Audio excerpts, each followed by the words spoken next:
not comprehend? Not I. Then you are not of the Brotherhood.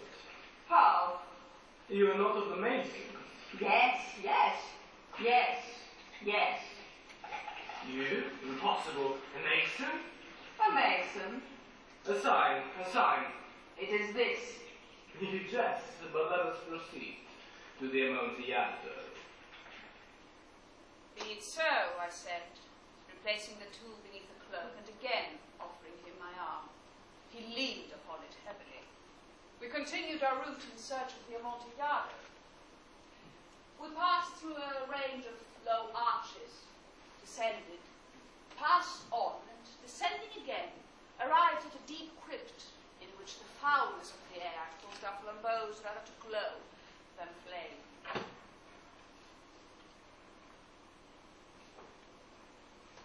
At the most remote corner of this crypt, there appeared another, less spacious.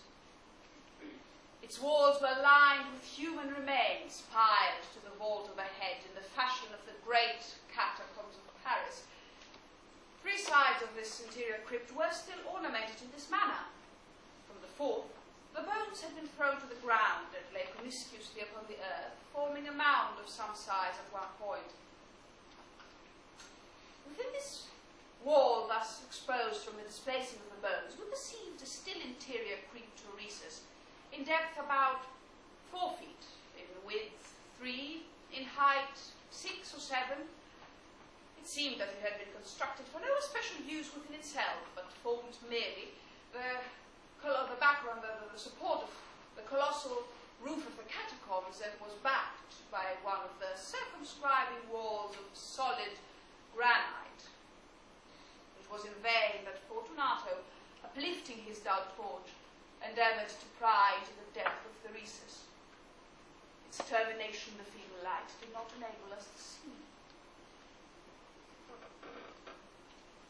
Proceed. Herein is the Amontillado. As for Lucchesi, he is an ignorant, interrupted my friend as he stepped unsteadily forward, and I followed immediately at his heels. In an instant, he had reached the extremity of the niche, and finding his progress arrested by the rock, stood stupidly bewildered. A moment more, and I had fettered him to the granite. In its surface were 2 iron staples, distant from each other about 2 feet horizontally. From one of these depended a short chain, from the other a padlock. Throwing the links about his waist, it was but the work of a few seconds to secure it. He was much too astounded to resist. Withdrawing the key, I stepped back from the recess. Pass your hand over the wall. You cannot help feeling the nitre. Indeed, it is very damp.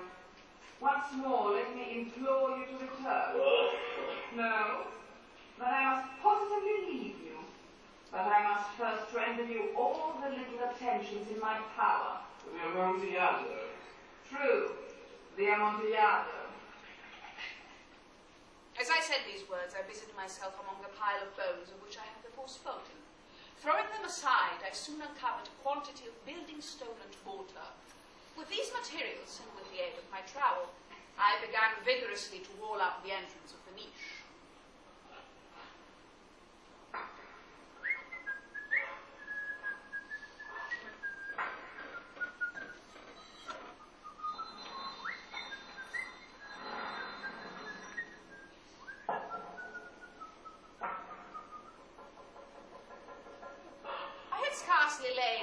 Tier of the masonry when I discovered that the intoxication of Fortunato had in a great measure worn off.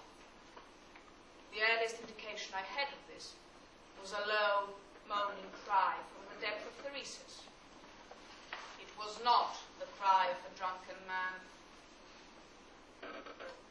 There was a long and obstinate silence.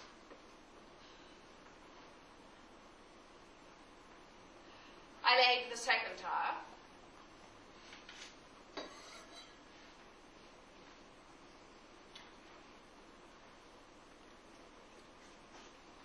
And the third.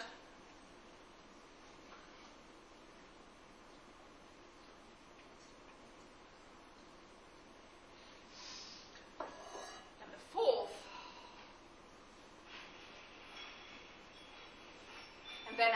furious vibrations of the chain. The noise lasted for several minutes, during which, that I might hearken to it with the more satisfaction, I ceased my labours and sat down upon the bones.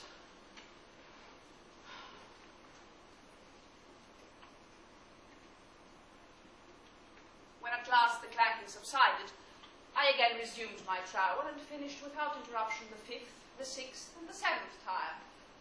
The wall was now at a level with my breast. I paused again and, holding my flambeau over the mason work, threw a few feeble rays upon the figure within. A series of loud and shrill screams bursting suddenly from the throat of the chained corpse seemed to thrust me violently back. For a brief moment I hesitated. I trembled. Unsheathing my rapier, I began to grope with it about the recess. But the thought of an instant reassured me. I placed my hand over the wall.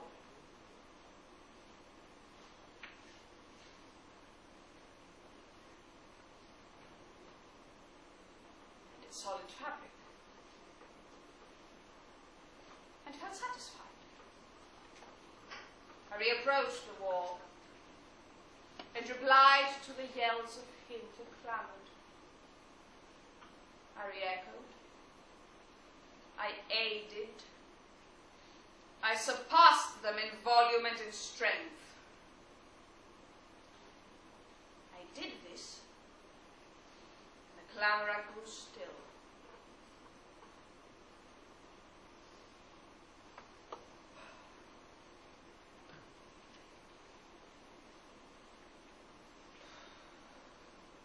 It is now midnight, and my task was drawing to a close. I had completed the 8th, the 9th, and the 10th tire. I had finished a portion of the last and the 11th. There was but one stone to be fitted and plastered up. I struggled with its weight. I placed it partially in its destined position. But then, there came from out the niche a low laugh that rexed the hairs upon my head. It was succeeded by a sad voice which I had difficulty in recognizing as that of the noble Fortunato. A very good joke indeed. An excellent jest.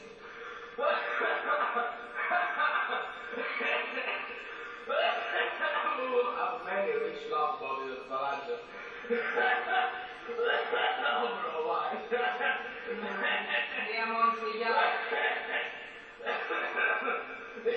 Yes, the Amontillado. But it's not yet late. Will not they be waiting us at the palazzo, the lady Fortunato and the rest?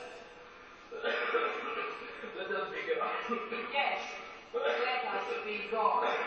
For the love of God, Montretor! Yes, for the love of God.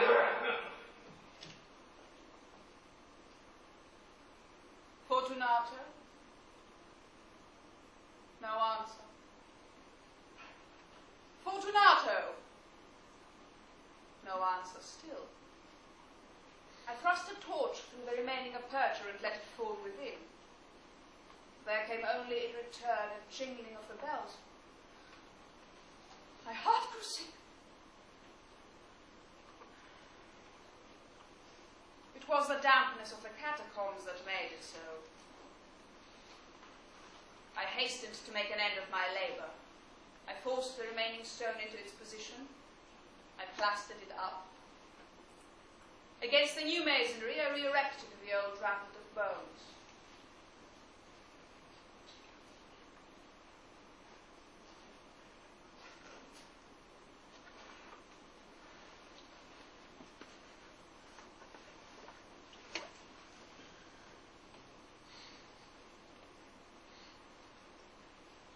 For the half century, no mortal has disturbed them. In pace requiescat.